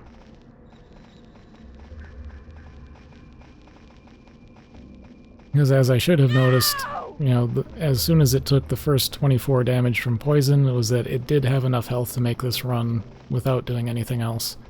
Unfortunately, it died about 1 pixel before it hit a cutscene trigger that would have allowed me to progress the run.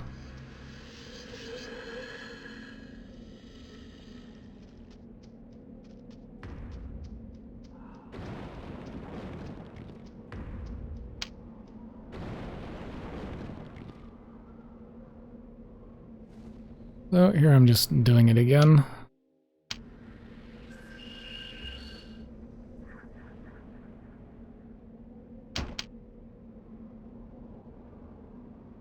Yeah, as it turns out, this time around the summon had just enough health to make it through the end of this run as long as I don't stop moving at all. So I just need to do this run again. Unfortunately, that rock is there.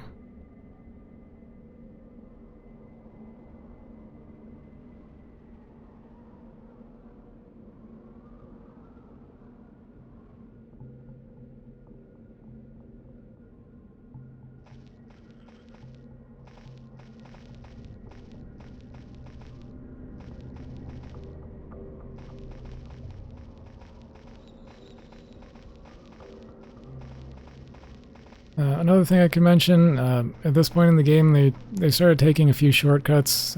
So in the first half of the game we had to actually go through all the trouble of getting the 4 rings, well except for the first one really.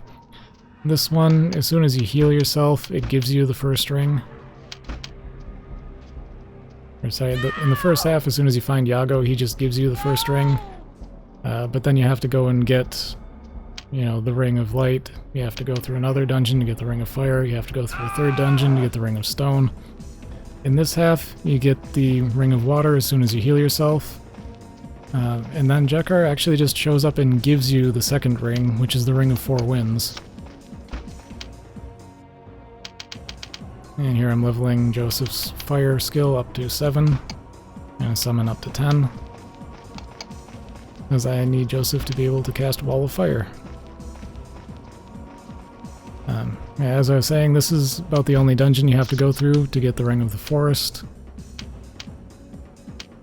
And then once we're through here, we're going directly to Emperor Murad, who has been basically the main villain of the game up to this point. That guy tells me a bunch of stuff. He also cures the poison, which is important because if we don't cure the poison, it will just kill us. It will continue killing us for the rest of the game if it doesn't get healed here. But normally what happens at this point in the game is you have to stand here and defend this shrine from multiple waves of soldiers. But if that NPC we just talked to dies, then he just drops the Ring of the Forest and we can go pick it up. So I leave a summon back there to go pick up the ring while Joseph is running towards the exit. The summon will die very quickly to that enemy that was still there, and then we leave. And so here we're going back to that tower that we left from earlier, although now it's called the Jade Temple.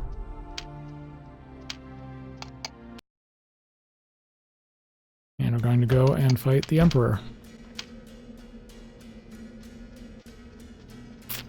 Because as it turns out, the Emperor has the 4th ring here, that's the Ring of Jade.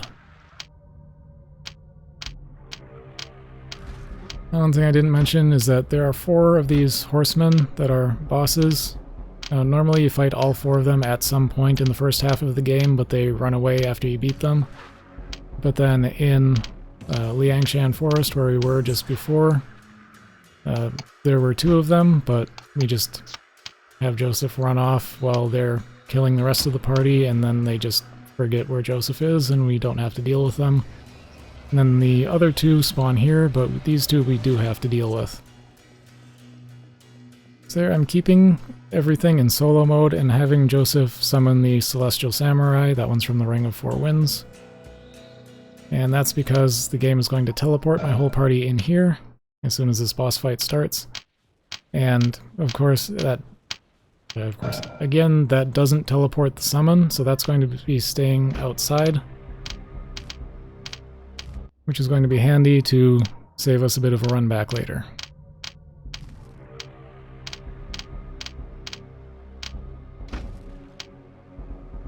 Alright, so the Emperor fight has 2 phases. There's his human form, and then there's this some kind of demon form.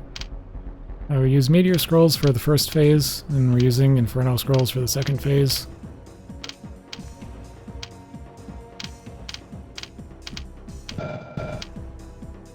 I'm just checking to make sure how much health Joseph has. We really want Joseph to survive this fight, because if he dies, then we don't get to use the summon to skip a run back after the fight.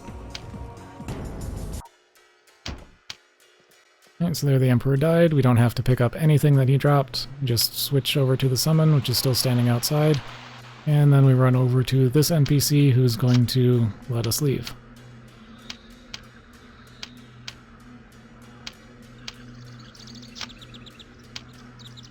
Right, and when we leave, that takes us directly to the city of the Kosani again. And of course, they're very upset because they are the people who originally made the rings that trapped the demons and the dragons. And they think that we deliberately destroyed the first set of rings and freed the demons, so we have to convince them that we're not actually evil, we were just tricked. And then we have to try and get them to make 4 new rings to re-trap the demons.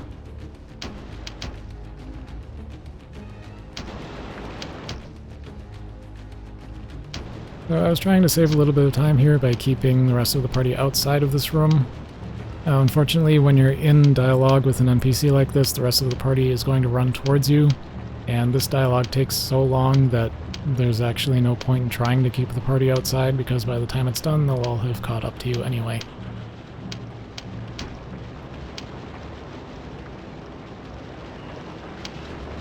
Although one thing I should have noticed in this run, which I noticed too late for it to matter, was that for whatever reason Rosalind actually was stuck way back by the exit. So if I had just switched to her, I could have just left much faster, but oh well. And there she is, just standing outside.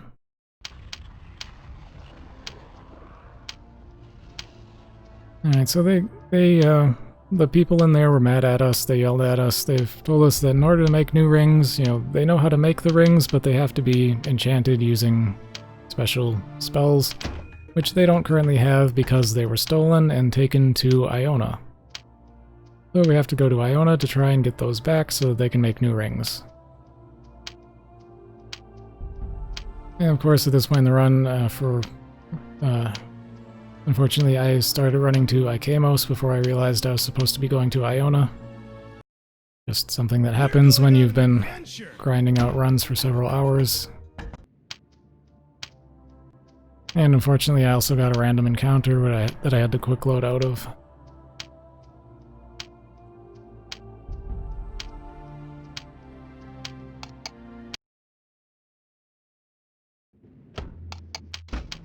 Alright, here I get to Iona. Apparently it's winter now.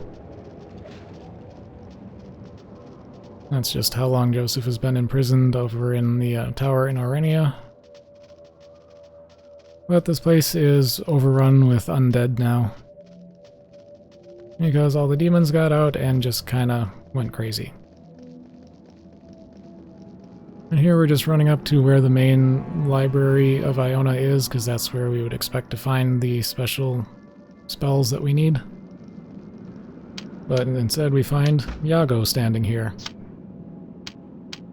He is no longer possessed by the Demon of Darkness because the demon doesn't need him anymore, so he's just standing here being very angry and sad that he was used like that.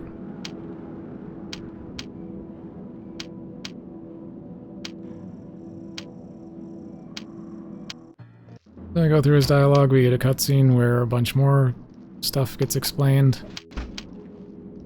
And then I need to run all the way back out. So unfortunately there isn't really a way to skip the run back to get through here again.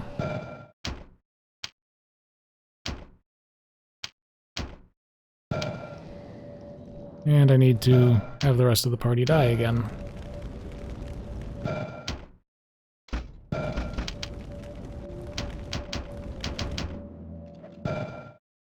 This was a little unfortunate. The point I had told Joseph to run to was in the middle of this thing where it was very difficult to actually get a camera angle that would let me move. Because in order to move in this game, you have to, at least at first, click on a point that is walkable ground. And if something with collision is in between your mouse cursor and walkable ground, it won't actually click there. So I had to fiddle around a bit to actually be able to move again.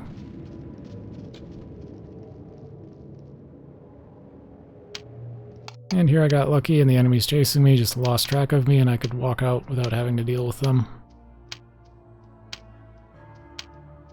Anyway, what we found out when we were in Iona is that after the demons got free, they knew that we'd be coming for the scrolls that have the special spells to make the rings, and so they were stolen from Iona and taken to Linnell, where they are being held by Prince Sornahan and Queen Gallienne, who we spoke to earlier when they were helping us to find the first set of rings.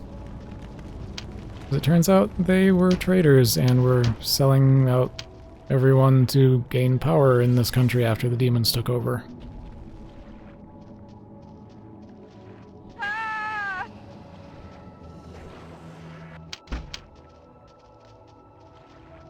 So now we run in here, and they tell us that, well, wards have been set up in the city, so if Joseph tries to get in, they'll be alerted and we won't be able to actually steal the scrolls back.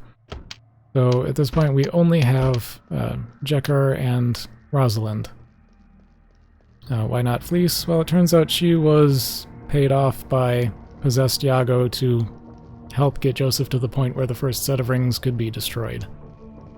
Obviously she didn't know that was going to happen, and she's very upset about it, which is why she's still in your party.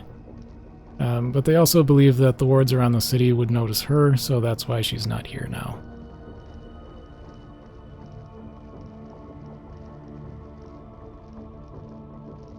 Well, what that means right now is that we have to go through the sewers so that we can get into the city.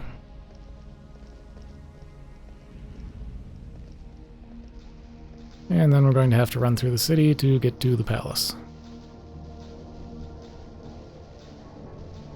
Now, it's a little bit unfortunate that at this point in the game the only two characters that we have are Jekar and Rosalind, because they are the two slowest moving party members.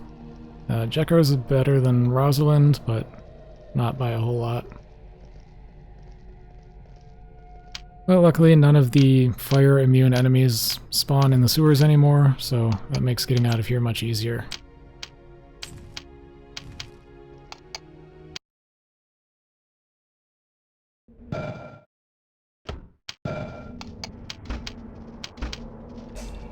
This is also one of my least favorite entrances to any area, because it spawns you right where those two enemies are going to immediately notice you.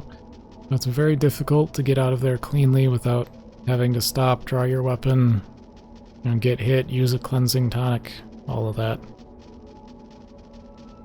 It's possible, I've done it, but it's awful.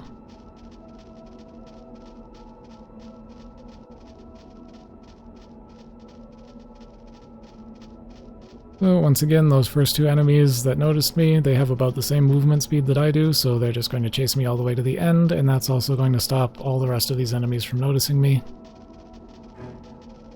And then I'll just have to deal with them when we get to the exit.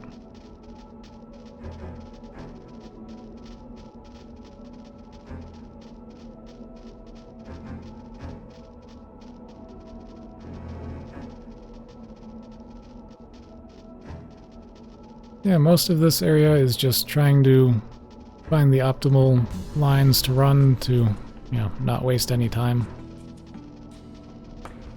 Which is a bit more difficult than when this area was non-hostile, just because the enemies are here and they wander around kind of randomly. So you have to do a little bit of, dodging and weaving to get around them. There's also an item on the ground right here that's going to be important later that I need to pick up. It's the Ring of Mastery. And what that does is it dramatically increases the amount of AP that your character has. So AP is the blue bar under the health bar, and that's what they use in order to cast spells or use special abilities. And that's going to be important for some boss fights later.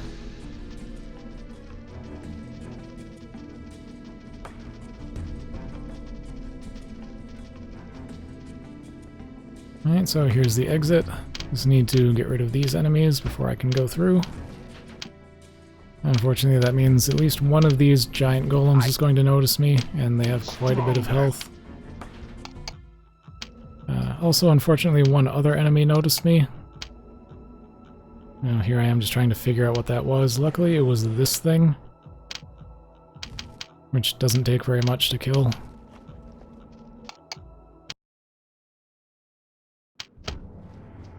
So that was an unfortunate time loss, but at least it wasn't too bad.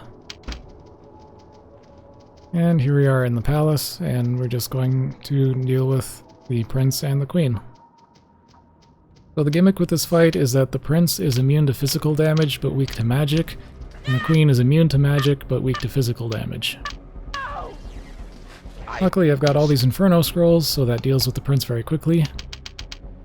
He also drops Warrior's Plate Mail, so I'm going to give Jekar a bunch of levels, equip the Eversharp Katana for lots of damage, and the Warrior's Plate Mail just because, and try to deal with the queen as quickly as we can. Now, unfortunately, she also has this mechanic where you bounce back when you hit her.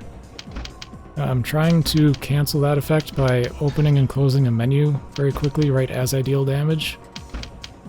It doesn't always work, but I'm also doing that thing where I click off and back on to reset the attack speed.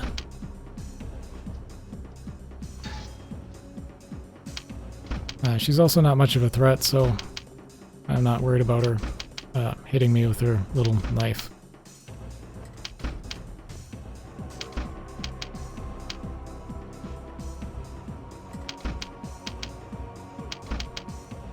I'm getting very unlucky here with her dodging my attacks. Stronger. So there I accidentally clicked on the items that she dropped, and it gave me the option to pick them up, but I'm deliberately not doing that. And that's just to keep clutter out of my inventory. There are a lot of situations in this game where I could be looting enemies and taking items, but that really just makes things more difficult because I want to be able to very quickly and easily access, the Inferno scrolls, the Meteor scrolls, the potions that boost my defense and attack, and the cleansing tonics and the health potions. And if I collect a bunch of items like what they dropped, which is usually gear, like weapons, armor, those automatically go to the top of your inventory and would push the other things that I need access to quickly down out of the top page of the menu. And then I would lose a lot of time having to, flip between different pages of the menu just to get to the items I need. So here we've got back the magic scrolls that they need in order to make the rings. They said they've already got the Ring of Fire prepared, and the Demon of Fire, Pyrrole, is down in the labyrinth where he's taken up residence and is trying to spawn a whole bunch of, I think they're called Salamankas, which is the boss that we fought in the labyrinth the first time. So, understandably, they don't want a whole bunch more of those wandering around. So this is another situation. This is the second... Okay, this is the second time I'm going to be using the Tears of Usaman because this area is just crawling with enemies. Particularly these red guys with swords. Now I could kite two of them all the way to the boss, but there are so many little narrow passages and obstacles and sharp corners, there's no way they can actually follow me. And then I just end up getting attacked by enemies that are in front of me and inflicted with slow, and it's just not good. So it's very possible to do this part without using the tears, but it's better to use them. Right there is the reason why Fleece leveled up Appraise, and that was so that she could identify the Ring of Mastery, because it's considered an unidentified item and you can't equip it and get its effect unless it has been identified.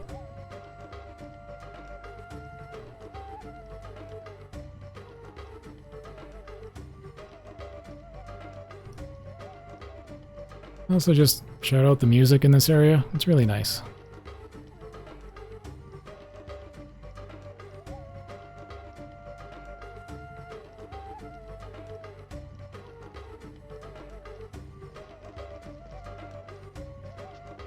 Alright, but down here we get to the boss. We're going to have to deal with the Demon of Fire. This is a fairly scary boss fight because he can kill off your entire party very quickly. You'll have noticed earlier that Fleece also equipped a weapon called Sornahan Dagger. Now that has... I should have read it before I started this, but it deals a lot of backstab damage. And we also had Fleece level backstab to 10, and equipped that Ring of Mastery to boost the amount of AP, which of course he needs to spend in order to do backstabs. You can see how quickly our characters die to this boss because Joseph just died. But backstab deals a huge amount of damage, but not really as much as you need it to be fast until you've got Sornahan Dagger, which is why I didn't use it up until this point in the run. Now here, because most of the party has died and the boss is looking directly at Fleece, she can't get behind it. And of course, in order to do backstab, she has to be standing behind the enemy. It won't work from any other angle. So I switched to just using ice spells. And here I'm confused as to why there's a party member far away, because they should be following me. And for whatever reason, Rosalind is just standing way back there casting heal spells, which is very annoying.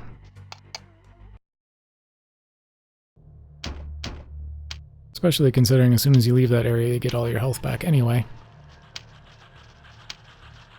But now we've got the Ring of Fire. We've got the demon trapped back in it. We can summon whatever summons we had from the Ring of Fire. Every ring in the game has 2 possible summons, depending on how much experience that ring has gained while you have it equipped. So none of the rings have really much of any experience in the speedrun, so we've only got its original summon, which is the Red Minotaur, which we will use later at the final boss. So we go and talk to that guy on the way out. He gives us the Ring of Stone and the Ring of Light, says the Ring of Darkness isn't ready yet. And so while they're finishing that, we have to go and defeat these other 2 demons. So the Demon of Stone, whose name I can never remember, is hiding out in the palace in Ikemos.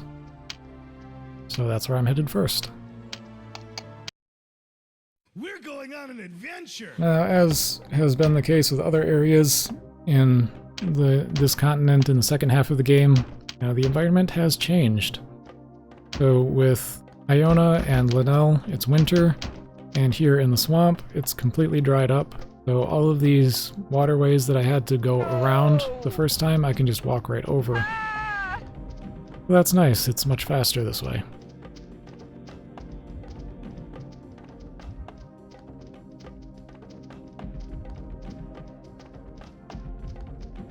You can see me moving the camera up and down a bit just to try and make sure I'm moving in the shortest path possible. As in the straight up swamp, there aren't too many obstacles, but there are enough that you want to be able to get around them. Now, the front door of this palace that we went through the first time is blocked off now, so we have to find a different way in. So there's a side entrance on the left side, but if you go there earlier in the game, you can't get to that because it's underwater.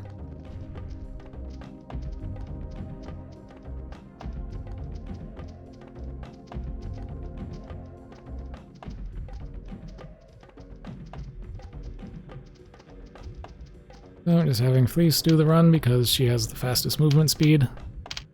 Get to the doorway here, use a bunch of Inferno Scrolls to kill off whatever enemies are close by, and head through the exit. We're going on an adventure. Alright, here we've got the Demon of Stone. Now, I'm not going to bother healing my party because it doesn't really matter if they die for the most part. The way I'm going to be fighting this boss is with, as you can see, a whole bunch of Meteor Scrolls. I'm going to run one party member up there and use about 20 of these as fast as I can, and ideally I'm going to use all of them before this character gets hit by any of them and dies. So there, she died. The meteor spells did quite a bit of damage, so I'm going to run up here with my second character and do it again.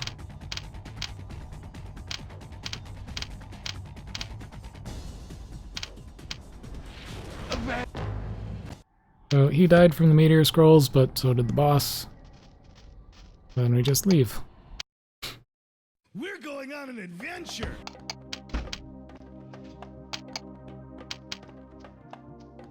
Not sure why I tried to quick save there.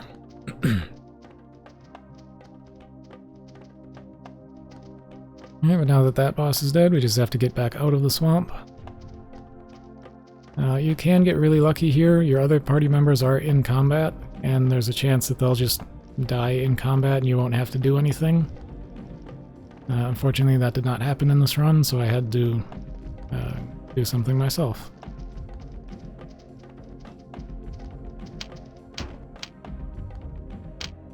So I started by trying to use Meteor Scrolls. Unfortunately, like I've mentioned earlier, who they hit is random. So even though I used, 3 or 4 Meteor Scrolls, and I have 3 party members back there who are all at 1 health, they'd only hit one of them.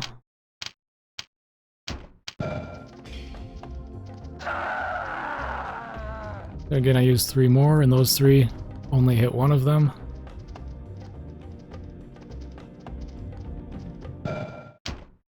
So at that point I said, these Meteor Scrolls aren't working very well. I'm going to use a Blizzard Scroll and tell her to go stand in it. No! Which is what I probably should have done with all 3 of them to begin with, but next time.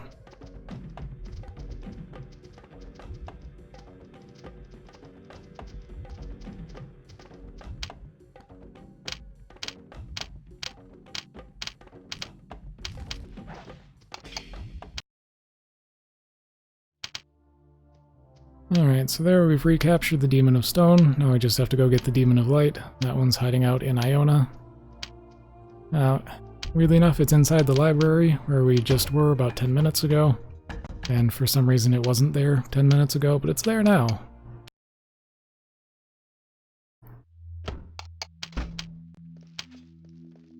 So again, solo mode. This is a really tricky run through this area, because these kind of giant skeleton things, whatever they are, they're pretty fast. Their attacks have a pretty ridiculous range.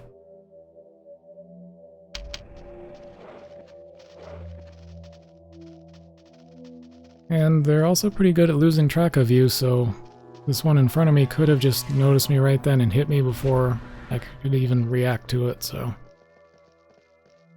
yeah, this is a fairly stressful little run to the end. Alright, but as soon as I'm in the library, I'm going to hit a cutscene that teleports the whole party inside. And I'm going to try to do as much damage as I can with backstabs again, which can be very tricky with this boss because it likes to spin around a lot. I also use the Drithen Sprue so that I have extra damage on top of the Sorna Hand Dagger and level 10 backstab.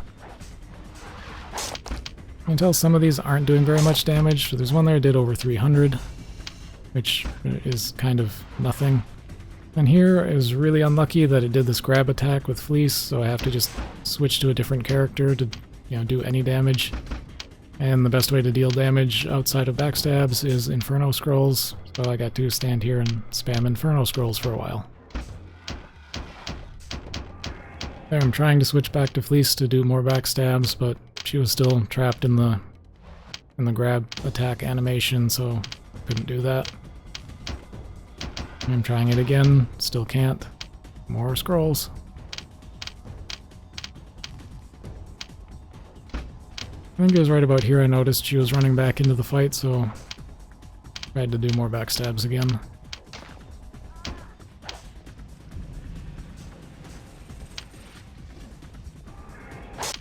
You can see there the boss kind of teleported and the backstab still happened. Fortunately, as long as the backstab animation starts, if the enemy moves and you're no longer behind it, that doesn't matter. You'll still get the backstab as long as they're within range of your physical attacks.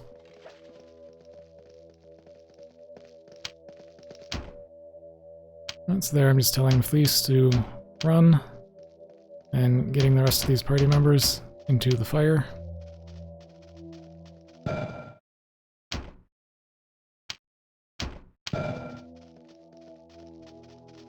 And then Fleece just needs to make it to the exit. No!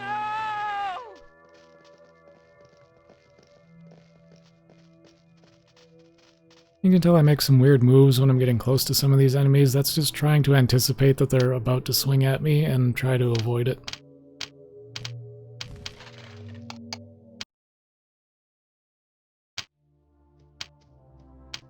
Alright, so there we've got the Ring of Fire and Ring of Stone restored. Now we need to go back to the city of the Kosani to get the Ring of Darkness from them so that we can go and deal with the Demon of Darkness.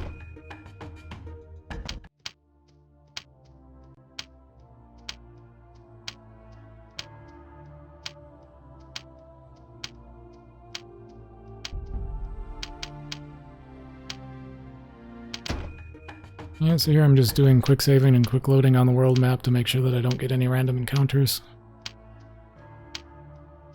A run of this length, you're almost guaranteed to get one or two. You get one for sure, but two, maybe, maybe not.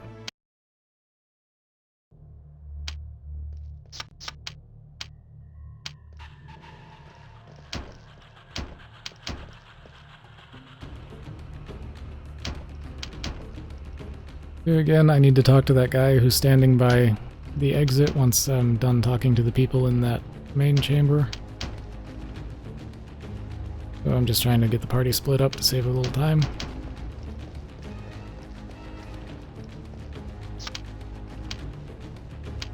Again, it doesn't work perfectly because while I'm in this dialogue, the rest of the party is going to be running towards me, but luckily one was still relatively close to the exit, so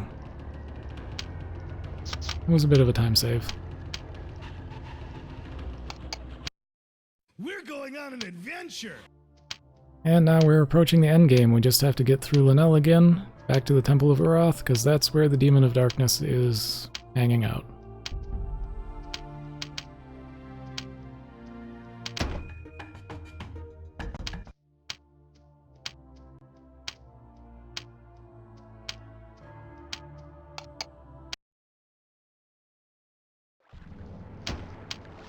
And so this time we've got the full party. No wards set up around the city this time.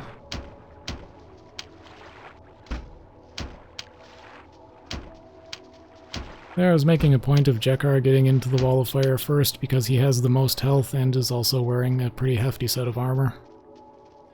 So if he doesn't get in there right away, then he tends to survive with like 1 health, and then you have to do some extra to get him to die before you can leave.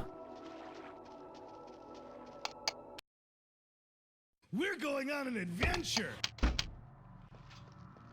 And then we get to do this run through the sewers one last time.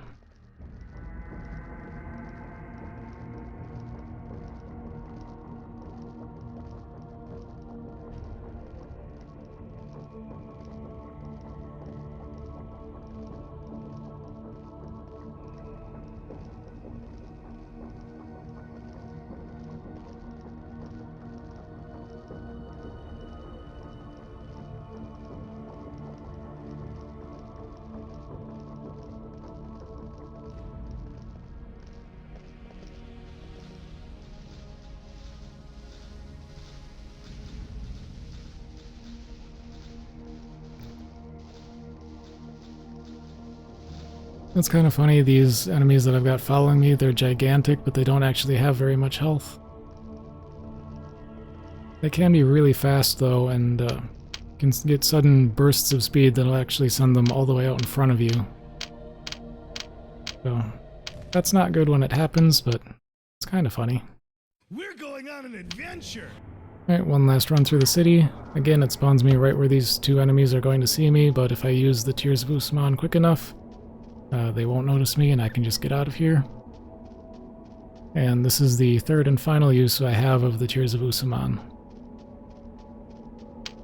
Now, there's a potential situation where you could need to use them in the final boss fight, like for a safety strat, but that's pretty rare for that to actually happen, and generally it's better to just use them in areas like this where it'll let you run past all of the enemies. Now, why is this better than just kiting those first two enemies all the way to the end like I did last time? Well, because when you're totally undetectable like this, you're not in combat when you reach the ending, so you don't actually have to kill any enemies when you get to the end. You can just walk into the loading zone and go.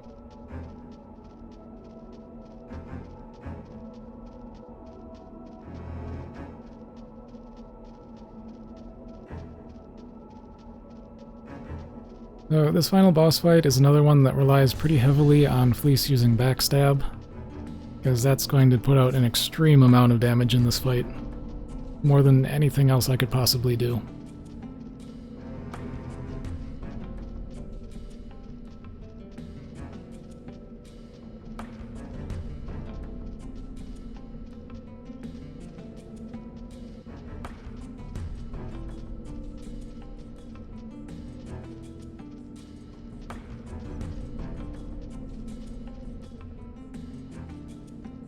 Oh, just like that.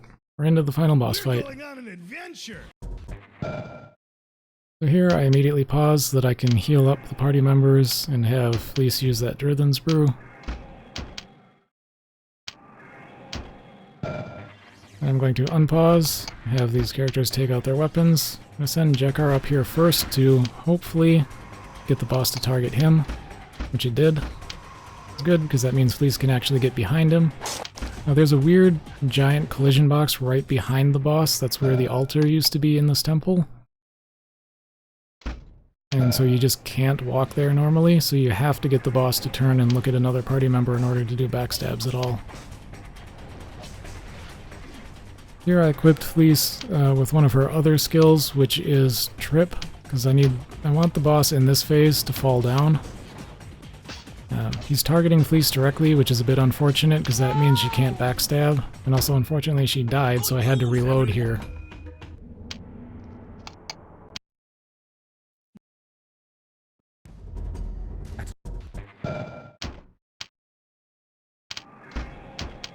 So again, heal him up. Use that Drithen's Brew.